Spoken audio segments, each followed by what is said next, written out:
सुप्रभात दर्शक बंधु आज जानुआरी 16 तारिख शुक्रवार चलतु नजर पकाइबा आज किसी गुरुत्वपूर्ण खबर गुड़िक किंतु ता पूर्व जदि आपण मैंने आम वीडियो लाइक करना आम वीडियो को लाइक कर कमेंट रे जय जगन्नाथ लिखंतु। 2024 साधारण निर्वाचन सबुठु बड़ गणतांत्रिक प्रक्रिया कहले मोदी। प्रधानमंत्री नरेंद्र मोदी संसद भवन सेंट्रल हॉल रे राज्यगोष्ठी देशमानक बाचस्पति और अध्यक्ष सम्मेलन को उद्घाटन करी मोदी सम्मेलन को संबोधित करी कहथिले जे भारत गणतंत्रर जननी भावे परिचित। गणतांत्रिक अनुष्ठान और प्रक्रिया स्थिरता गति तथा परिणाम प्रदान करि परिबो। 2024 साधारण निर्वाचन कथा उठाई प्रधानमंत्री कहथिले जे मानव इतिहास रे एहा सबुठु बड़ गणतांत्रिक प्रक्रिया रहितला। ए निर्वाचन रे 700 रु अधिक राजनैतिक दल मानकर 8000 रु अधिक प्रार्थी प्रतिद्वंदिता करथिले। निर्वाचन रे बहु संख्या रे महिला भोटर अंशग्रहण करथिले। भारत रे महिला केवल निर्वाचन प्रक्रिया रे शामिल हेउछंती ता नुहे नेतृत्व मध्य नेउछंती। भारत रे एबे राष्ट्रपति जणे महिला अटंती। दिल्ली रे जणे महिला मुख्यमंत्री मध्य अछंती। सारा देश रे 1.5 नियुत निर्वाचित महिला प्रतिनिधि अछंती। आम देशर विविधता मध्य रे सह सह भाषा रही। भारत रे गणतंत्रर मूलदुआ दृढ़ थिबारु एपरि विविधता पालन करा जाय पारुछि। तेबे भारत एबे विश्वर द्रुत विकासशील अर्थनीति बोली मोदी कहचंती। यूपीआई विश्वर तृतीय बृहत डिजिटल पेमेंट सिस्टम होइतिबा बेले भारत विश्वर बृहत टीका उत्पादनकारी देश बोली प्रधानमंत्री सम्मेलन रे उद्बोधन देई कहिथिले। तेबे भारत द्वितीय बृहत स्टील उत्पादनकारी देश, तृतीय बृहत स्टार्टअप इकोसिस्टम मध्य। भारत रे विश्वर तृतीय बृहत एविएशन मार्केट होइथिबा बेले सरकारंकर जनकल्याण योजना जोगु 25 कोटी भारतीय दारिद्र्यରୁ मुक्ति पाइछन्ति बोली प्रधानमंत्री कहिथिले। 2 दिन परे स्वाभाविक हेला लिंगराज मंदिर नीतिकांति मंगल आलती परे चलिला धाड़ी दर्शन। स्वाभाविक हेला लिंगराज प्रभुंकर नीतिकांति मंगल आलती सरिबा परे साधारण दर्शन मध्य हेला। तेबे 2 दिन ठारू प्रभु लिंगराजको क्षीर आउटा नीति को नहीं विवाद उपजिथिला एवं नीति बंद रहिथिला। संक्रांतिर पूर्व दिन ठाकुरंको घृत कंबल नीति होई पारि नथिला। एथिपई मकर संक्रांति रे ठाकुरंको समस्त नीतिकांति मध्य बंद रहिथिला। तेबे 2 दिन परे एहा स्वाभाविक होइछि। अन्य दिन भली स्वाभाविक भावे चलिथिला नीतिकांति किंतु एबे भी ब्राह्मण और बड़ू निजोग मध्य नीतिकांति को नहीं जारी रही तिक्तता। 2024 जाए बड़ू सेवायत घृत कंबल नीति करुथिले। हठात 2025 रे काहेकि एथिरे परिवर्तन हैला बोली बड़ू निजोग प्रश्न करिछि। एनै कोर्ट रे मामला भी रही। तेबे एनै देवतर कमिशन निकट रे अभियोग होइथिला। मंदिर प्रशासन एथिरे हस्तक्षेप करथिले। क्षीर आउटा नीति को बादे अन्य समस्त नीति होई पारे थांता बोली कहिसंती किछि सेवायत। तेबे सूचना अनुसार मकर संक्रांति पूर्व दिन नवांग बेढ़ा नीति रे क्षीर किए आउटिबे ताकु नै उपजिथिला विवाद। एनै बड़ू निजोग और ब्राह्मण निजोग मुहांमुही मध्य होइथिले। उभय निजोगक विवाद जोगु मंगलवार राति होई पारि नथिला भोग। फलरे ठाकुर उपास रे रहिथिले।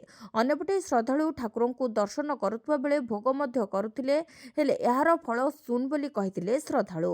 आम बस दुर्घटना और ड्राइवरଙ୍କ मनमानी एक्शन मोड रे सरकार। बारंबार आम बस दुर्घटना परे एक्शन मोड रे विभाग याकु नै आम सेवा संपर्कित गठित उच्चस्तरीय कमिटर एक बैठक अनुष्ठित होइथिला। क्रूड कार्यालय रे गृह निर्माण और नगर उन्नयन विभाग प्रमुख सचिव उषा पाढ़ीଙ୍କ अध्यक्षता रे अनुष्ठित ए बैठक रे यात्री और सड़क व्यवहारकारी सुरक्षा, यात्री अनुकूल आम बस सेवा एवं चालक मानक सामग्रिक विकास उपरे अधिक गुरुत्व दिया जायछि। यात्री मानक सुरक्षा और परिवेश सुरक्षा को आखि आगे रखी 1.5 लाख रु अधिक किलोमीटर चलाचल हो सारी पुराणा बीपीटीएसएल रो 30 पुराणा बस गुड़ी को स्क्रैपिंग कराजिबो बोली बैठक रे निष्पत्ति होइछि। यह बदल रे कटक और भुवनेश्वर रे रास्ता को देखि छोट ई बस जनसाधारण निमंते जोड़ी हेबो। एथिरे परिवहन कमिश्नर अमिताभ ठाकुर, क्रूड परिचालना अधिकारी Shri Sanjay Vishal, DCP commissionerate police traffic DCP प्रमुख उपस्थित थिले। तेबे जनवरी मासर प्रथम 2 सप्ताह आम बस गुड़िकर स्पीड लिमिट्र अनुध्यान कर संपर्क में आलोचना होता। कौनसी आम बस एही नियम भंग करिथिबार नजर आसना। बस स्टॉप मानकरे आम बस रहणी उपर मध्य आलोचना होता। ई बस चलाचल नहीं ड्राइवर को उपयुक्त तालीम दिज्व। सेपरि जनवरी 26 रु लागू हेब कैप्टेन और गाइड मानक निमंते प्रोत्साहन राशि। चालकों सुरक्षित गाड़ी चालना और विभिन्न दिगरु सेमानकर कार्य को मूल्यांकन करे 3 मासरे थरे प्रदान कराजिब एही राशि। फेब्रुआरी रु आरंभ हेब आम बस रूट रे जनसाधारणकर सहभागिता। सामाजिक गणमाध्यम रु साधारण यात्रीठू मगा हेब रूट परिवर्तन उपरे मतामत। तेबे आम बस दुर्घटना को दृष्टि रखी प्रमुख सचिव श्रीमती पाढ़ी अध्यक्षतार एक उच्चस्तरीय कमिटी गठन कराଯାଇ प्रति 15 दिन में आम बस चलाचल संपर्क में समीक्षा कराଯିबा निष्पत्ति होईछि। सारा राज्य में थंडार 3rd डिग्री जारी 11 जिला को येलो वार्निंग। सारा राज्य में थंडार प्रकोप जारी रही। राज्यर सर्वनिम्न पारद स्तर पुणी तलक खसी। राज्यर 10टी सहरर तापमात्रा 10 डिग्री तलक खसी। एपटे पाणीपाग विभाग आकलन आहरी 2 दिन जाए शीत लहरीर निस्तार मिलिब नाही। राजधानी भुवनेश्वर कटक राति तापमात्रा स्वाभाविक ठारू 3 डिग्री तले रही। तेबे 11 जिला को शीत लहरी येलो वार्निंग जारी करिछि पाणीपाग विभाग। कटक, केन्द्रापड़ा, जगतसिंहपुर, खोर्धा, ढेंकानाल, अनुगुल, केन्दुझर, कंधमाल, सुवर्णपुर, सुंदरगढ़ और झारसुगुड़ा आदि जिलार किछि किछि स्थान में शीत लहरी प्रभावित होबार संभावना थिबारु येलो वार्निंग जारी करा जायछि। तेबे भद्रक, कटक, केन्द्रापड़ा, जगतसिंहपुर, खोर्धा, ढेंकानाल, अनुगुल, केन्दुझर, कंधमाल, सुवर्णपुर, सुंदरगढ़ और झारसुगुड़ा जिलार किछि किछि अंचल में आज शीत लहरी पड़िपारे। एणु पाणीपाग केन्द्र पक्षरु एही सबु जिला पई येलो वार्निंग जारी होइछि। आसंता 3 रु 4 दिन पर्यंत सर्वनिम्न तापमात्रा रे कोनोसी बड़ धरणर परिवर्तन संभावना नाही। परवर्ती समय रे तापमात्रा 2 रु 4 डिग्री पर्यंत बढ़िपारे बोली पाणीपाग केन्द्र पक्षरु कुहाଯାଇଛି। ओडिशार सबुठारु कम तापमात्रा एवं शीतर सहर तथा कंधमाल जिला घु उदयगिरी रे शीत लहरी जारी रहितबा बेले हाड़भंगा शीतरे थरुछि सारा अंचल। ईरान रे हिंसात्मक आंदोलन सरकारी दमन रे मृत्यु संख्या 3500 रु अधिक।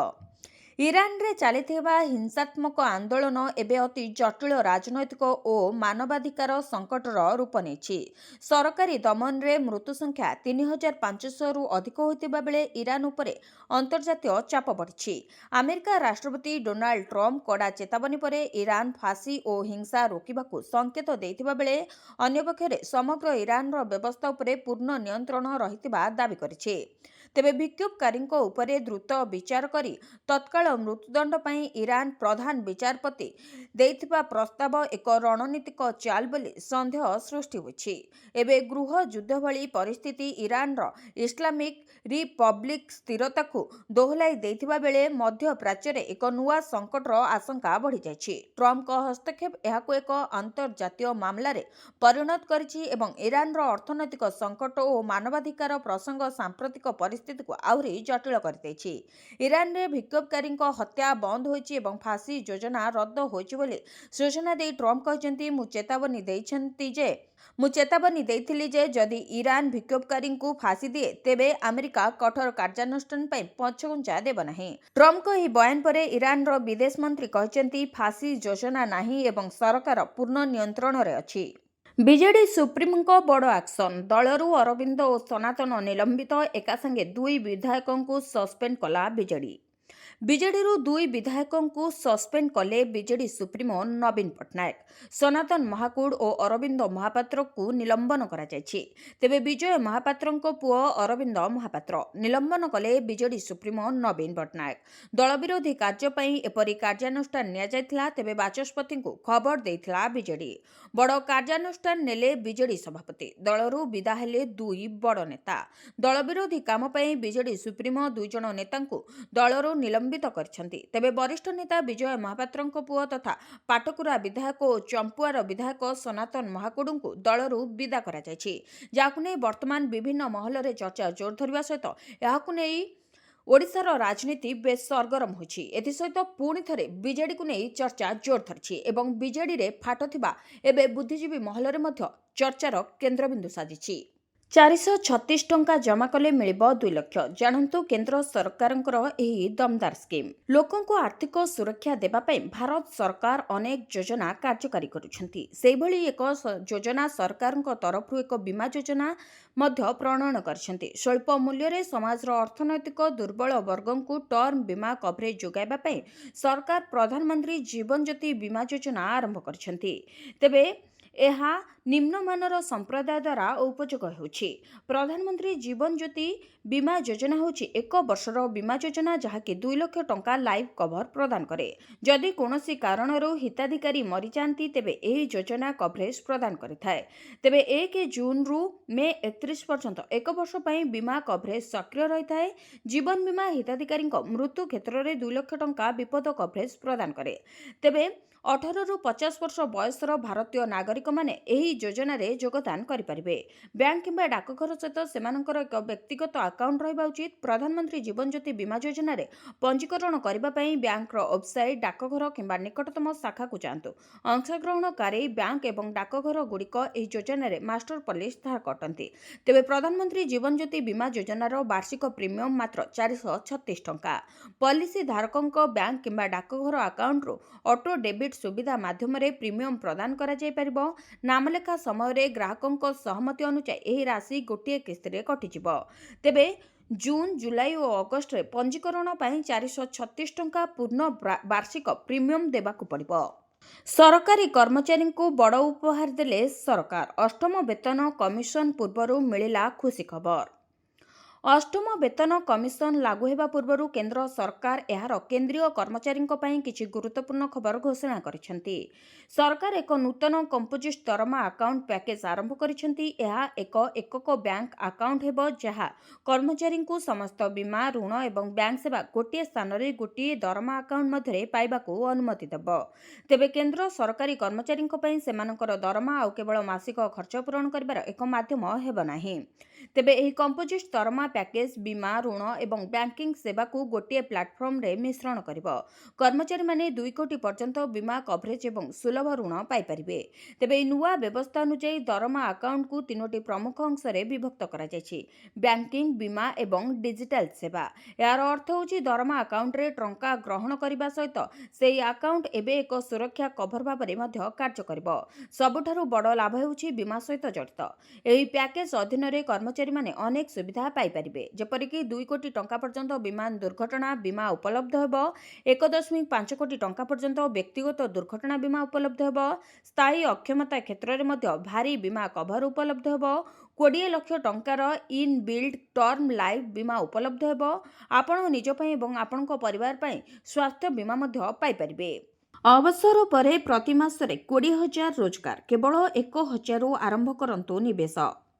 ଅବସର ପରେ ନିୟମିତ ଆୟ ସମସ୍ତଙ୍କର ପ୍ରାଥମିକ ଆବଶ୍ୟକତା। ଏପରି ସମୟରେ ଲୋକମାନେ ଚାହାନ୍ତି ଯେ ସେମାନଙ୍କର ଟଙ୍କା ସୁରକ୍ଷିତ ରହୁ ଏବଂ ସେମାନେ ଏକ ସ୍ଥିର ମାସିକ ଦେୟ ପାଆନ୍ତୁ। ତେବେ ପୋଷ୍ଟ ଅଫିସ ବରିଷ୍ଠ ନାଗରିକ ସଞ୍ଚୟ ଯୋଜନା ବିଶେଷ ଭାବରେ 60 ବର୍ଷ ଏବଂ ତଦୁର୍ଦ୍ଧ୍ୱ ବୟସର ଲୋକଙ୍କ ପାଇଁ ଡିଜାଇନ କରାଯାଇଛି। ଏହି ଯୋଜନାରେ ନିବେଶ ସରକାରଙ୍କ ଦ୍ୱାରା ଗ୍ୟାରେଣ୍ଟି ଦିଆଯାଇଛି, ଅର୍ଥାତ୍ ସେମାନଙ୍କର ଟଙ୍କା ସମ୍ପୂର୍ଣ୍ଣ ସୁରକ୍ଷିତ। ଏହି ଯୋଜନା ସେମାନଙ୍କ ପାଇଁ ଆଦର୍ଶ ଯେଉଁମାନେ କୌଣସି ବିପଦ ବିନା ଅବସର ପରେ ନିୟମିତ ଆୟ ଚାହାନ୍ତି। ଏହି ଯୋଜନା ବର୍ତ୍ତମାନ ବାର୍ଷିକ 8.2% ସୁଧ ହାର ପ୍ରଦାନ କରେ, ଯାହା ଅଧିକାଂଶ ବ୍ୟାଙ୍କ ଏଫ୍ଡି ତୁଳନାରେ ଅଧିକ। ବିଶେଷ ବୈଶିଷ୍ଟ୍ୟ ହେଉଛି ଏହି ସୁଧ ହାର ସ୍ଥିର ଏବଂ ବଜାରର ଉତ୍ଥାନ ପତନ ଦ୍ୱାରା ପ୍ରଭାବିତ ହୁଏ ନାହିଁ। ସରକାରୀ ଗ୍ୟାରେଣ୍ଟି ନିବେଶକମାନଙ୍କୁ କୌଣସି ଚିନ୍ତା ନାହିଁ। ଯଦି ଜଣେ ବରିଷ୍ଠ ନାଗରିକ ଏହି ଯୋଜନାରେ ସର୍ବାଧିକ 30 ଲକ୍ଷ ନିବେଶ କରନ୍ତି ତେବେ ସେମାନେ 8.2%ରେ ବାର୍ଷିକ ପ୍ରାୟ 2.46 ଲକ୍ଷ ରୋଜଗାର କରିପାରିବେ। ଯଦି ମାସରେ ବାଣ୍ଟିବେ ତେବେ ଆପଣ ପ୍ରାୟ 20,000 ନିୟମିତ ଆୟ କରିବେ, ଯାହା ଅବସର ଖର୍ଚ୍ଚ ପାଇଁ ବହୁତ ସହାୟକ ହେବ। ତେବେ ଏସ୍ଏସ୍ଇଏସ୍ଏସ୍ରେ ସୁଧ ଦେୟ ମାସିକ ନୁହେଁ ବରଂ ତ୍ରୈମାସିକ ଭାବରେ କରାଯାଏ। ସୁଧ ରାଶି ସିଧାସଳଖ ଏପ୍ରିଲ, ଜୁଲାଇ, ଅକ୍ଟୋବର ଓ ଜାନୁଆରୀରେ ଆପଣଙ୍କ ଆକାଉଣ୍ଟରେ ଜମା ହୁଏ। ଆପଣ ଏହି ରାଶି ଖର୍ଚ୍ଚ କରିବାକୁ ବାଛିପାରିବେ କିମ୍ବା ପୁନଃନିବେଶ ପାଇଁ ବ୍ୟବହାର କରିପାରିବେ। ଏହି ଯୋଜନାରେ ନିବେଶ କରିବା ଦ୍ୱାରା ଆୟକର ଆଇନର ଧାରା 8(c) ଅନୁଯାୟୀ 1.5 ଲକ୍ଷ ପର୍ଯ୍ୟନ୍ତ ଟ୍ୟାକ୍ସ ଉପରେ ରିହାତି ପ୍ରଦାନ କରାଯାଏ। ଆକାଉଣ୍ଟର ପରିପକ୍ୱତା ଅବଧି 5 ବର୍ଷ ଏବଂ ଅକାଳ ବନ୍ଦ ହେବା ଦ୍ୱାରା ଜରିମାନା ଲାଗିପାରେ। ତେବେ ନିବେଶ 1,000ରୁ ଆରମ୍ଭ କରିପାରିବେ। ଯୁଦ୍ଧ ଦ୍ୱାରଦେଶରେ ଇରାନ ଫସି ରହିଛନ୍ତି 10,000 ଭାରତୀୟ।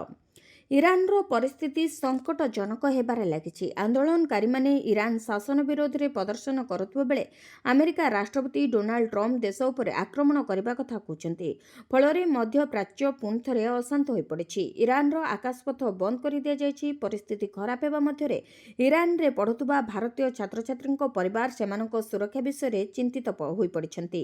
ତେବେ ସେମାନଙ୍କୁ ସୁରକ୍ଷିତ ଭାବେ ସ୍ଥାନାନ୍ତର କରିବା ପାଇଁ ପରିବାର ସଦସ୍ୟମାନେ ସହାୟତା ଲାଗି କେନ୍ଦ୍ର ସରକାରଙ୍କୁ ନିବେଦନ କରିଛନ୍ତି। ତେବେ ଅଶାନ୍ତ ମଧ୍ୟପ୍ରାଚ୍ୟ ଦେଶ ଇରାନରେ ପଢ଼ୁଥିବା କାଶ୍ମୀର ଛାତ୍ରଛାତ୍ରୀଙ୍କ ଅଭିଭାବକମାନେ କେନ୍ଦ୍ରର ନରେନ୍ଦ୍ର ମୋଦି ସରକାରଙ୍କୁ ସେମାନଙ୍କ ପିଲାଙ୍କୁ ଫେରାଇ ଆଣିବା ପାଇଁ ନିବେଦନ କରିଛନ୍ତି। ତେବେ ସେଠାରେ ଉତ୍ତେଜନା ଦେଖାଦେଇଥିବାରୁ ପିଲାମାନଙ୍କ ବିଷୟରେ ସେମାନେ ଚିନ୍ତିତ ହୋଇପଡ଼ିଛନ୍ତି। ତେବେ ସରକାରଙ୍କୁ ହସ୍ତକ୍ଷେପ କରିବାକୁ ଏବଂ ସହାୟତା ଯୋଗାଇବାକୁ ଅନୁରୋଧ କରିଛନ୍ତି। ରିପୋର୍ଟ ଅନୁଯାୟୀ ପ୍ରାୟ 10,000ରୁ 12,000 ଭାରତୀୟ ବଂଶୋଦ୍ଭବ ବର୍ତ୍ତମାନ ଇରାନରେ ଫସି ରହିଛନ୍ତି। ସେମାନଙ୍କ ମଧ୍ୟରେ ବହୁ ସଂଖ୍ୟକ ଛାତ୍ରଛାତ୍ରୀ ଅଛନ୍ତି। ବିଶେଷକରି 2,000ରୁ 3,000 କାଶ୍ମୀର ଛାତ୍ରଛାତ୍ରୀ ଡାକ୍ତରୀ ପାଠ ପଢ଼ିବା ପାଇଁ ଇରାନରେ ରହୁଛନ୍ତି। ଜମ୍ମୁ ଏବଂ କାଶ୍ମୀର ଛାତ୍ରସଂଘ ଛାତ୍ରଛାତ୍ରୀଙ୍କ ସୁରକ୍ଷା ବିଷୟରେ ଚିନ୍ତା ପ୍ରକାଶ କରିଛି। ସଂଗଠନ କହିଛି, ଅନେକ ଅଞ୍ଚଳରେ ବାରମ୍ବାର ଇଣ୍ଟରନେଟ୍ ବିଭ୍ରାଟ ଏବଂ ହିଂସାତ୍ମକ ପ୍ରତିବାଦ ଲାଗି ରହିଥିବା ଯୋଗୁଁ ସେମାନଙ୍କ ସହିତ ଯୋଗାଯୋଗ କରିବା କଷ୍ଟକର ହୋଇପଡ଼ିଛି। ଏନ୍ଟିଏର ବଡ଼ ନିଷ୍ପତ୍ତି, ସ୍ଥଗିତ ରହିଲା ଜେଇଇ ମେନ୍ 2026। ଜାଣନ୍ତୁ କେଉଁଦିନ ହେବ ଏଣ୍ଟ୍ରାନ୍ସ। ଇଞ୍ଜିନିୟରିଂ ପଢ଼ିବାକୁ ସ୍ୱପ୍ନ ଦେଖୁଥିବା ଲକ୍ଷ ଲକ୍ଷ ଛାତ୍ରଛାତ୍ରୀଙ୍କ ପାଇଁ ଏକ ଗୁରୁତ୍ୱପୂର୍ଣ୍ଣ ଅପଡେଟ୍ ସାମ୍ନାକୁ ଆସିଛି। ଜାତୀୟ ପରୀକ୍ଷା ଏଜେନ୍ସି ବା ଏନ୍ଟିଏ ଜାନୁଆରୀ 23, 2026ରେ ହେବାକୁ ଥିବା ଜେଇଇ ମେନ୍ ପରୀକ୍ଷା ସମ୍ପର୍କରେ ଏକ ଗୁରୁତ୍ୱପୂର୍ଣ୍ଣ ନିଷ୍ପତ୍ତି ନେଇଛି। ସରସ୍ୱତୀ ପୂଜା ଯୋଗୁଁ ପଶ୍ଚିମବଙ୍ଗରେ ପରୀକ୍ଷା ସ୍ଥଗିତ ରଖାଯାଇଛି। ଏ ନିଷ୍ପତ୍ତି ଛାତ୍ରଛାତ୍ରୀ ଏବଂ ଅଭିଭାବକଙ୍କ ମଧ୍ୟରେ ଅନେକ ପ୍ରଶ୍ନ ଉଠାଇଛି, ବିଶେଷକରି ସେହି ରାଜ୍ୟରେ ଯେଉଁଠି ଏହି ପର୍ବ ବଡ଼ ପରିମାଣରେ ପାଳିତ ହୁଏ। ତେବେ ଜେଇଇ ମେନ୍ 2026 ସେସନ୍ 1 ପରୀକ୍ଷାର ମାତ୍ର ଗୋଟିଏ ସପ୍ତାହ ପୂର୍ବରୁ ନ୍ୟାସନାଲ୍ ଟେଷ୍ଟିଂ ଏଜେନ୍ସି ବା ଏନ୍ଟିଏ ପଶ୍ଚିମବଙ୍ଗରେ ଜାନୁଆରୀ 23ରେ ହେବାକୁ ଥିବା ପରୀକ୍ଷାକୁ ସ୍ଥଗିତ ରଖିବାକୁ ନିଷ୍ପତ୍ତି ନେଇଛି। ଏନ୍ଟିଏ ଅନୁଯାୟୀ ଜାନୁଆରୀ 23ରେ ସରସ୍ୱତୀ ପୂଜା ଥିବାରୁ ପରୀକ୍ଷାକୁ ସ୍ଥଗିତ ରଖାଯାଇଛି। ଏହି ଧାର୍ମିକ ଏବଂ ସାଂସ୍କୃତିକ ପର୍ବକୁ ଆଖିଆଗରେ ରଖି ଏଜେନ୍ସି ଛାତ୍ରଛାତ୍ରୀଙ୍କ ସୁବିଧା ପାଇଁ ଏହି ପଦକ୍ଷେପ ନେଇଛି। ତେବେ ଏନ୍ଟିଏ ସ୍ପଷ୍ଟ କରିଛି ଯେ ଯେଉଁ ପ୍ରାର୍ଥୀମାନଙ୍କର ପରୀକ୍ଷା କେନ୍ଦ୍ର ପଶ୍ଚିମବଙ୍ଗରେ ଥିଲା ଏବଂ ଯେଉଁମାନଙ୍କର ପରୀକ୍ଷା ଜାନୁଆରୀ 23ରେ ହେବାକୁ ଥିଲା ସେମାନଙ୍କ ପାଇଁ ନୂତନ ପରୀକ୍ଷା ତାରିଖ ଖୁବ୍ ଶୀଘ୍ର ଘୋଷଣା କରାଯିବ। ତେବେ ପଶ୍ଚିମବଙ୍ଗରେ ପରୀକ୍ଷା ସ୍ଥଗିତ ହେବା ପରେ ଜାନୁଆରୀ 23ରେ ହେବାକୁ ଥିବା ଜେଇଇ ମେନ୍ ପରୀକ୍ଷା ଉତ୍ତରପ୍ରଦେଶ, ବିହାର ଏବଂ ଅନ୍ୟାନ୍ୟ ରାଜ୍ୟରେ ମଧ୍ୟ ସ୍ଥଗିତ ରହିବ କି ନାହିଁ ସେ ବିଷୟରେ ଏବେ ପ୍ରଶ୍ନ ଉଠିଛି। ତେବେ ଛାତ୍ର ଏବଂ ଅଭିଭାବକମାନେ ଆଶା କରୁଛନ୍ତି ଯେ ସମାନ ପରିସ୍ଥିତିକୁ ଦୃଷ୍ଟିରେ ରଖି ଏନ୍ଟିଏ ଅନ୍ୟ ରାଜ୍ୟ ପାଇଁ ମଧ୍ୟ ନିଷ୍ପତ୍ତି ନେଇପାରେ। ମମତା ବାନାର୍ଜୀ ସରକାରଙ୍କୁ ସୁପ୍ରିମକୋର୍ଟଙ୍କ ବଡ଼ ଝଟକା। ଇଡି ଅଧିକାରୀଙ୍କ ବିରୋଧରେ ଏଫଆଇଆର୍ ଉପରେ ରୋକ୍।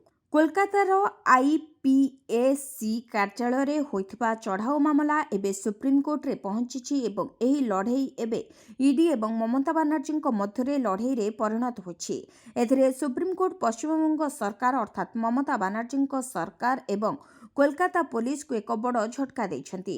ରାଜନୈତିକ ପରାମର୍ଶଦାତା ଆଇପିଏସି କାର୍ଯ୍ୟାଳୟ ଏବଂ ଏହାର ନିର୍ଦ୍ଦେଶକ ପ୍ରତୀକ ଜୈନଙ୍କ ପରିସରରେ ଚଢ଼ାଉ ସହିତ ଜଡ଼ିତ ପ୍ରବର୍ତ୍ତନ ନିର୍ଦ୍ଦେଶାଳୟ ଅଧିକାରୀଙ୍କ ବିରୋଧରେ ରୁଜୁ ହୋଇଥିବା ଏଫଆଇଆର୍କୁ ସୁପ୍ରିମକୋର୍ଟ ପରବର୍ତ୍ତୀ ଶୁଣାଣି ପର୍ଯ୍ୟନ୍ତ ସ୍ଥଗିତ ରଖିଛନ୍ତି। ଏହା ସହିତ ତଦନ୍ତରେ ବାଧା ସୃଷ୍ଟି କରିବା ଅଭିଯୋଗରେ ଇଡିର ଆବେଦନ ଉପରେ ସୁପ୍ରିମକୋର୍ଟ ପଶ୍ଚିମବଙ୍ଗ ସରକାର, ମୁଖ୍ୟମନ୍ତ୍ରୀ ମମତା ବାନାର୍ଜୀ, ଡିଜିପି ରାଜୀବ କୁମାର ଏବଂ ଅନ୍ୟମାନଙ୍କ ନିକଟକୁ ନୋଟିସ୍ ଜାରି କରିଛନ୍ତି। ତେବେ ବିଚାରପତି ପ୍ରଶାନ୍ତ ମିଶ୍ର ଏବଂ ବିପୁଲ ପାଞ୍ଚୁଲିଙ୍କ ଖଣ୍ଡପୀଠ ବେଙ୍ଗଲ ଡିଜିପି ରାଜୀବ କୁମାର ଏବଂ କୋଲକାତା ପୋଲିସ କମିଶନର ମନୋଜ କୁମାର ବର୍ମାଙ୍କୁ ନିଲମ୍ବିତ କରିବା ପାଇଁ କେନ୍ଦ୍ରୀୟ ଏଜେନ୍ସିର ଆବେଦନ ଉପରେ ଗୃହ ମନ୍ତ୍ରଣାଳୟ, କାର୍ମିକ ଏବଂ ତାଲିମ ବିଭାଗ, ମମତା ବାନାର୍ଜୀ ଏବଂ ପଶ୍ଚିମବଙ୍ଗର ତୃଣମୂଳ କଂଗ୍ରେସ ସରକାରଙ୍କଠାରୁ ଜବାବ ମାଗିଛନ୍ତି। କୋର୍ଟ ଏହି ମାମଲାର ସିବିଆଇ ତଦନ୍ତ ଦାବି କରୁଥିବା ଏକ ଆବେଦନ ଉପରେ ମଧ୍ୟ ଜବାବ ମାଗିଛନ୍ତି। ଏହାସହ ସୁପ୍ରିମକୋର୍ଟ ପଶ୍ଚିମବଙ୍ଗ ପୋଲିସକୁ ଆଇପିଏସି ପରିସରରେ ଚଢ଼ାଉର ସିସିଟିଭି ଫୁଟେଜ୍ ସଂରକ୍ଷଣ କରିବାକୁ ମଧ୍ୟ ନିର୍ଦ୍ଦେଶ ଦେଇଛନ୍ତି। ସର୍ବୋଚ୍ଚ ନ୍ୟାୟାଳୟ ଇଡିର ନୂତନ ଆବେଦନର ଶୁଣାଣି ପାଇଁ ଫେବୃଆରୀ 3 ତାରିଖ ଧାର୍ଯ୍ୟ କରିଛନ୍ତି। ଆଉ 2 ଦିନ ପରେ ହିତାଧିକାରୀଙ୍କ ଖାତାକୁ ଆସିବ 10,000 ଟଙ୍କା। ସୁଭଦ୍ରା ହିତାଧିକାରୀଙ୍କ ପାଇଁ ଖୁସି ଖବର। ଆଉ 2 ଦିନ ପରେ ଅର୍ଥାତ୍ ଆସନ୍ତା 18 ତାରିଖରେ ମିଳିବ ସୁଭଦ୍ରା ଟଙ୍କା। ଏନେଇ ମୁଖ୍ୟମନ୍ତ୍ରୀ ନିଜେ ଘୋଷଣା କରିସାରିଛନ୍ତି। ତେଣୁ ଖୁବ୍ ଶୀଘ୍ର ହିତାଧିକାରୀଙ୍କୁ ଏହି ସହାୟତା ରାଶି ମିଳିବ। ତେବେ ମୋଟ 4,57,681 ଜଣ ମହିଳା ହିତାଧିକାରୀଙ୍କୁ ସୁଭଦ୍ରା ଟଙ୍କା ମିଳିବ ବୋଲି ଉପମୁଖ୍ୟମନ୍ତ୍ରୀ ପ୍ରଭାତୀ ପରିଡ଼ା ମଧ୍ୟ କହିଛନ୍ତି। ସେ ଆହୁରି ମଧ୍ୟ କହିଛନ୍ତି ଯେ ନୂଆ ଭାବରେ 1,78,398 ଜଣଙ୍କୁ ସାମିଲ କରାଯାଇଛି। ସେମାନେ ପାଇବେ ପ୍ରଥମ କିସ୍ତି। ତେବେ ପ୍ରଥମ ଓ ଦ୍ୱିତୀୟ କିସ୍ତିରୁ ବାଦ୍ ପଡ଼ିଥିବା 2,55,265 ଜଣଙ୍କୁ ସାମିଲ କରାଯାଇଛି। ସେମାନେ ବି ଏକାଥରକେ 2ଟି କିସ୍ତି ଅର୍ଥାତ୍ 10,000 ଟଙ୍କା ପାଇବେ। ସେହିପରି ଅଭିଯୋଗ ଶୁଣାଣିରେ 24,018 ଜଣ ହିତାଧିକାରୀଙ୍କୁ ସୁଭଦ୍ରାରେ ସାମିଲ କରାଯାଇଛି। ତେବେ ମୋଟ 250 କୋଟି ଟଙ୍କାର ସହାୟତା ରାଶି ଖାତାକୁ ଯିବ ବୋଲି କହିଛନ୍ତି ଉପମୁଖ୍ୟମନ୍ତ୍ରୀ ପ୍ରଭାତୀ ପରିଡ଼ା, ଯାହାକୁ ଉତ୍ସାହର ସହିତ ଅପେକ୍ଷା କରିଛନ୍ତି ସୁଭଦ୍ରା ହିତାଧିକାରୀମାନେ। ସଡ଼କ ଦୁର୍ଘଟଣାରେ ଆହତଙ୍କ ଚିକିତ୍ସା ପାଇଁ ସରକାର ଦେବେ 1.5 ଲକ୍ଷ। ଲାଗୁ ହେବ ପିଏମ୍ ରାହତ ଯୋଜନା। ଏଣିକି ସଡ଼କ ଦୁର୍ଘଟଣାରେ କେହି ଆହତ ହେଲେ ତାଙ୍କୁ ଘରୋଇ ଓ ସରକାରୀ ଡାକ୍ତରଖାନାରେ ତୁରନ୍ତ ଚିକିତ୍ସା ଯୋଗାଇ ଦିଆଯିବ। ଏଥିପାଇଁ ଡାକ୍ତରଖାନା କର୍ତ୍ତୃପକ୍ଷ କୌଣସି ଅର୍ଥ ଦାବି କରିବେନି। ଆହତ ବ୍ୟକ୍ତିଙ୍କୁ 1.5 ଲକ୍ଷ ଟଙ୍କା ପର୍ଯ୍ୟନ୍ତ ନଗଦ ବିହୀନ ଚିକିତ୍ସା ଯୋଗାଇ ଦିଆଯିବ। ତେବେ ପିଏମ୍ ରାହତ ଯୋଜନାରେ ଏହି ସୁବିଧା ମିଳୁଥିବା ବେଳେ ଖୁବ୍ ଶୀଘ୍ର ଓଡ଼ିଶାରେ ଏହା ଲାଗୁ କରିବାକୁ ରାଜ୍ୟ ସରକାର ପୁରା ପ୍ରସ୍ତୁତ ଅଛନ୍ତି ବୋଲି ବାଣିଜ୍ୟ ଓ ପରିବହନ ବିଭାଗ ପ୍ରମୁଖ ସଚିବ ଉଷା ପାଢ଼ୀ ସୂଚନା ଦେଇଛନ୍ତି। ତେବେ ନୂଆଦିଲ୍ଲୀ ସ୍ଥିତ ଭାରତ ମଣ୍ଡପରେ କେନ୍ଦ୍ର ସଡ଼କ ପରିବହନ ଓ ରାଜପଥ ମନ୍ତ୍ରୀ ନୀତିନ ଗଡ଼କରୀଙ୍କ ଅଧ୍ୟକ୍ଷତାରେ ଅନୁଷ୍ଠିତ ବୈଠକରେ ଶ୍ରୀମତୀ ପାଢ଼ୀ ଓଡ଼ିଶାର ସାମଗ୍ରିକ ପରିବହନ ଓ ସଡ଼କ ସୁରକ୍ଷା ସମ୍ପର୍କିତ ଚିତ୍ର ଉପସ୍ଥାପନ କରିଥିଲେ। ସଡ଼କ ସୁରକ୍ଷା, ଡିଜିଟାଲ ପରିବହନ ଶାସନ, ଚାଳକ ପ୍ରଶିକ୍ଷଣ ଓ ପ୍ରଯୁକ୍ତି ଭିତ୍ତିକ ପ୍ରବର୍ତ୍ତନ କ୍ଷେତ୍ରରେ ରାଜ୍ୟର ଅଗ୍ରଣୀ ପଦକ୍ଷେପଗୁଡ଼ିକ ଉପରେ ଆଲୋକପାତ କରିଥିଲେ। ତେବେ ପୋଲିସ, ସ୍ୱାସ୍ଥ୍ୟ ଓ ପରିବହନ ବ୍ୟବସ୍ଥା ମଧ୍ୟରେ ସମନ୍ୱୟ ରକ୍ଷା ପାଇଁ ଇ-ଡାର୍ ଏବଂ CCTNSର ଦୁଇମୁଖୀ ଏକୀକରଣ ହାସଲ କରିବାରେ ଓଡ଼ିଶା କିପରି ଦେଶର ପ୍ରଥମ ରାଜ୍ୟ ହୋଇଛି ସେ ନେଇ ମଧ୍ୟ ସୂଚନା ଦେଇଥିଲେ। ଚାଷୀଙ୍କ ଖାତାକୁ ଆସିବ 2,000 ଟଙ୍କା। ପିଏମ୍ କିଷାନର 21ତମ କିସ୍ତି ଟଙ୍କା ନଭେମ୍ବରରେ ଚାଷୀଙ୍କ ଖାତାକୁ ଆସିସାରିଥିବା ବେଳେ ଏବେ 22ତମ କିସ୍ତି ଟଙ୍କାକୁ ନେଇ ଚର୍ଚ୍ଚା ଜୋର ଧରିଛି। ତେବେ ପିଏମ୍ କିଷାନର 22ତମ କିସ୍ତି ଟଙ୍କା କେବେ ମିଳିବ ତାକୁ ଉତ୍ସାହର ସହିତ ଅପେକ୍ଷା କରି ରହିଛନ୍ତି ଦେଶର ଲକ୍ଷ ଲକ୍ଷ ଚାଷୀ ଭାଇ ଓ ଭଉଣୀମାନେ। ତେବେ ଏହାରି ମଧ୍ୟରେ ଜାତୀୟ ଗଣମାଧ୍ୟମରେ ଏକ ରିପୋର୍ଟ ପ୍ରକାଶ ପାଇଛି, ଯାହା ବର୍ତ୍ତମାନ ଚର୍ଚ୍ଚାର କେନ୍ଦ୍ରବିନ୍ଦୁ ସାଜିଛି। ତେବେ ଜାତୀୟ ଗଣମାଧ୍ୟମର ରିପୋର୍ଟ ଅନୁସାରେ ପିଏମ୍ କିଷାନର 22ତମ କିସ୍ତି ଟଙ୍କା ଫେବୃଆରୀ ମାସରେ ଚାଷୀଙ୍କ ଖାତାକୁ ଆସିବ ବୋଲି ଚର୍ଚ୍ଚା ହେଉଛି। କିନ୍ତୁ ଏନେଇ ସରକାରଙ୍କ ପକ୍ଷରୁ ଏଯାବତ୍ କୌଣସି ବିଜ୍ଞପ୍ତି ପ୍ରକାଶ ପାଇନାହିଁ କିମ୍ବା କୌଣସି ତାରିଖ ମଧ୍ୟ ଘୋଷଣା କରାଯାଇନାହିଁ। ତେବେ କେନ୍ଦ୍ର ସରକାର ଚାଷୀଙ୍କୁ ଆର୍ଥିକ ସ୍ତରରେ ମଜବୁତ କରିବାକୁ ବର୍ଷକୁ 6,000 ଟଙ୍କା ଚାଷୀଙ୍କ ଖାତାକୁ ପଠାଉଛନ୍ତି। ତେବେ ଏହି ଟଙ୍କା କିସ୍ତି ହିସାବରେ ଚାଷୀଙ୍କ ଖାତାକୁ ଆସୁଛି। ପ୍ରତି 4 ମାସରେ ଗୋଟିଏ ଲେଖାଏଁ କିସ୍ତି ଆସିଥାଏ। ତେବେ ଏହି କିସ୍ତିରେ 2,000 ଟଙ୍କା ଚାଷୀଙ୍କ ଖାତାକୁ ଆସେ। ମଧ୍ୟବିତ୍ତ କରଦାତାଙ୍କ ପାଇଁ ଖୁସି ଖବର ଏଥର ହେବାକୁ ଯାଉଛି ବଡ଼ ପରିବର୍ତ୍ତନ। ଅର୍ଥମନ୍ତ୍ରୀ ନିର୍ମଳା ସୀତାରମଣ ଫେବୃଆରୀ 1, 2026ରେ ତାଙ୍କର ପୂର୍ଣ୍ଣାଙ୍ଗ ବଜେଟ୍ ଉପସ୍ଥାପନ କରିବାକୁ ଯାଉଥିବାରୁ ବଜେଟ୍ 2026 ବିଷୟରେ ଆଲୋଚନା ତୀବ୍ର ହୋଇଛି। ଗତବର୍ଷ ହୋଇଥିବା ବୈପ୍ଳବିକ ପରିବର୍ତ୍ତନ ପରେ ଏଥର ମଧ୍ୟବିତ୍ତ ବର୍ଗ ଏବଂ କରଦାତାଙ୍କ ପାଇଁ ଅନେକ ବଡ଼ ଘୋଷଣା ଆଶା କରାଯାଉଛି। ତେବେ ନୂତନ ଟିକସ ବ୍ୟବସ୍ଥା ଅନୁଯାୟୀ ବର୍ତ୍ତମାନ 75,000 ଛାଡ଼ ମିଳୁଛି। ବିଶେଷଜ୍ଞମାନେ ଆକଳନ କରୁଛନ୍ତି ଯେ ବର୍ଦ୍ଧିତ ମୁଦ୍ରାସ୍ଫୀତିକୁ ଦୃଷ୍ଟିରେ ରଖି ଏହାକୁ 1 ଲକ୍ଷ ପର୍ଯ୍ୟନ୍ତ ବୃଦ୍ଧି କରାଯାଇପାରେ। ତେବେ ଗତ ବଜେଟ୍ରେ 12 ଲକ୍ଷ ପର୍ଯ୍ୟନ୍ତ ଆୟ କରମୁକ୍ତ କରାଯାଇଥିଲା। ଏଥର ଏହି ସୀମାକୁ 14 ଲକ୍ଷକୁ ବୃଦ୍ଧି କରିବାକୁ ଦାବି ହେଉଛି। ତେବେ ବର୍ତ୍ତମାନ 24 ଲକ୍ଷରୁ ଅଧିକ ଆୟ ଉପରେ 30% ଟିକସ ଲାଗୁ ହୁଏ। ଶିଳ୍ପ ଏବଂ ମଧ୍ୟବିତ୍ତ ବର୍ଗ ଏହି ସୀମାକୁ 30 ଲକ୍ଷ କିମ୍ବା 40 ଲକ୍ଷକୁ ବୃଦ୍ଧି କରିବାକୁ ଦାବି କରୁଛନ୍ତି, ଯାହାଫଳରେ ମଧ୍ୟବିତ୍ତ ବର୍ଗଙ୍କ ପାଖରେ ଖର୍ଚ୍ଚ କରିବା ପାଇଁ ଅଧିକ ଟଙ୍କା ରହିବ। ତେବେ ନୂତନ ଟିକସ ବ୍ୟବସ୍ଥାକୁ ଅଧିକ ଆକର୍ଷଣୀୟ କରିବା ପାଇଁ ସରକାର ଗୃହ ଋଣ ସୁଧ ଉପରେ 2 ଲକ୍ଷ ପର୍ଯ୍ୟନ୍ତ ରିହାତି ପ୍ରଦାନ କରିବାକୁ ବିଚାର କରିପାରନ୍ତି, ଯାହା ବର୍ତ୍ତମାନ କେବଳ ପୁରୁଣା ବ୍ୟବସ୍ଥାରେ ଉପଲବ୍ଧ। ବର୍ଦ୍ଧିତ ଚିକିତ୍ସା ଖର୍ଚ୍ଚକୁ ଦୃଷ୍ଟିରେ ରଖି ସ୍ୱାସ୍ଥ୍ୟ ବୀମା ପ୍ରିମିୟମ ଛାଡ଼ ସୀମା 25,000ରୁ 50,000କୁ ବୃଦ୍ଧି ହେବାର ସମ୍ଭାବନା ରହିଛି। ସରକାର ଏବେ ନୂତନ ଟିକସ ବ୍ୟବସ୍ଥା ଉପରେ ସମ୍ପୂର୍ଣ୍ଣ ଧ୍ୟାନ ଦେଇଛନ୍ତି। ବଜେଟ୍ 2026 କିଛି ପରିବର୍ତ୍ତନ ଆଣିପାରେ, ଯାହା ପୁରୁଣା ବ୍ୟବସ୍ଥା ବାଛିଥିବା ଲୋକମାନଙ୍କୁ ମଧ୍ୟ ନୂତନ ବ୍ୟବସ୍ଥାକୁ ସ୍ଥାନାନ୍ତରିତ କରିବାକୁ ଉତ୍ସାହିତ କରିବ। ତଥାପି ପୁରୁଣା ବ୍ୟବସ୍ଥା ସମ୍ପୂର୍ଣ୍ଣ ଭାବରେ ଉଚ୍ଛେଦ ହେବାର ସମ୍ଭାବନା କମ୍ ରହିଛି। ମାଞ୍ଜା ସୂତା ସାଜିଛି ଘାତକ। ଗୁଡ଼ିସୂତା ଲାଗି କଟିଲା ଯୁବକଙ୍କ ମୁହଁ, ଗୁରୁତର ଅବସ୍ଥାରେ ମେଡିକାଲରେ ଭର୍ତ୍ତି। ଚୀନ ମାଞ୍ଜା ସୂତା ନେଉଛି ଜୀବନ, ଗୁଡ଼ିସୂତା ସାଜିଛି ହତ୍ୟାକାରୀ। ଗୁଡ଼ିସୂତାରେ କାହାର ବେକ କଟିଲାଣି ତ କାହାର ମୁହଁ ହାତ। ମକର ସଂକ୍ରାନ୍ତି ଅବସରରେ ଗୁଡ଼ିର ମାଞ୍ଜା ସୂତା ଏବେ ଲୋକଙ୍କ ପାଇଁ କାଳ ହୋଇଛି। ବାଇକ୍ ଚଳାଇ ଯାଉଥିବା ଲୋକେ ରାସ୍ତାରେ ଉଡ଼ୁଥିବା ମାଞ୍ଜା ସୂତାରେ ଲାଗି ପ୍ରାଣ ହରାଉଛନ୍ତି ତ ଆଉ କେତେକ ସ୍ଥାନରେ ଗୁରୁତର ହେଉଥିବାର ଗୋଟିଏ ପରେ ଗୋଟିଏ ଖବର ସାମ୍ନାକୁ ଆସୁଛି। ତେବେ ଖାନନଗର ଟ୍ରାଫିକ୍ ଛକରେ ମାଞ୍ଜା ସୂତା ଲାଗି ଜଣେ ଯୁବକ ଗୁରୁତର ହୋଇଛନ୍ତି। ତାଙ୍କ ମୁହଁ କଟିଯାଇଛି। ତେବେ ଗୁରୁତର ଯୁବକଙ୍କୁ ଏସ୍ସିବିରେ ଭର୍ତ୍ତି କରିଛି ପୋଲିସ। ସେଭଳି ଖାନନଗର ନଦୀବନ୍ଧ ରାସ୍ତାରେ ସୂର୍ଯ୍ୟକାନ୍ତ ଓ ତାଙ୍କର ବନ୍ଧୁ ବାଇକ୍ ଯୋଗେ ଭୁବନେଶ୍ୱର ଯିବା ସମୟରେ ଗୁଡ଼ି ସୂତା ଲାଗିଯାଇଥିଲା। ଫଳରେ ସୂର୍ଯ୍ୟକାନ୍ତଙ୍କ ମୁହଁ ଓ ବେକ କଟିଯାଇଛି। ତାଙ୍କୁ ହସ୍ପିଟାଲରେ ମଧ୍ୟ ଭର୍ତ୍ତି କରାଯାଇଛି। କେବଳ କଟକ ନୁହେଁ, ଗୁଡ଼ି ମାଞ୍ଜା ସୂତା ଲାଗି ଢେଙ୍କାନାଳ ମୀନାବଜାର ଅଞ୍ଚଳର ଅଭିଷେକ ସାହୁ ଆହତ ହୋଇଥିଲେ। ସେହିପରି ପୁରୀ ସହରରେ ମଧ୍ୟ 3 ଜଣ ବ୍ୟକ୍ତି ଆହତ ହେବା ଘଟଣା ସାମ୍ନାକୁ ଆସିଥିଲା। ତେଣୁ ପୁରୀ ପୋଲିସ ଘଟଣାକୁ ଗୁରୁତର ସହ ନେଇ ବେଆଇନ ମାଞ୍ଜା ସୂତା ବିକ୍ରି କରୁଥିବା ଦୋକାନୀଙ୍କ ଉପରେ ଚଢ଼ାଉ ଜାରି ରଖିଛି। କେବଳ ଓଡ଼ିଶା ନୁହେଁ, ଦେଶରେ ମଧ୍ୟ ଗୁଡ଼ିର ମାଞ୍ଜା ସୂତାରେ ବ୍ୟକ୍ତିଙ୍କ ମୃତ୍ୟୁ ହେଉଥିବା ବେଳେ କିଛି ଲୋକ ଗୁରୁତର ହେଉଛନ୍ତି। ଭିଡ଼ିଓଟିକୁ ଶେଷ ଯାଏ ଦେଖିଥିବାରୁ ଆପଣଙ୍କୁ ଧନ୍ୟବାଦ। ଯଦି ଆପଣମାନେ ଏପର୍ଯ୍ୟନ୍ତ ଆମ ଭିଡ଼ିଓକୁ ଲାଇକ୍ କରିନାହାନ୍ତି, ଆମ ଭିଡ଼ିଓକୁ ଲାଇକ୍ କରି କମେଣ୍ଟରେ ଜୟ ଜଗନ୍ନାଥ ଲେଖନ୍ତୁ। ଏଥିସହିତ ଆମ ଚ୍ୟାନେଲକୁ ସବସ୍କ୍ରାଇବ୍ କରି ପାଖରେ ଥିବା ବେଲ୍ ଆଇକନକୁ ପ୍ରେସ୍ କରନ୍ତୁ।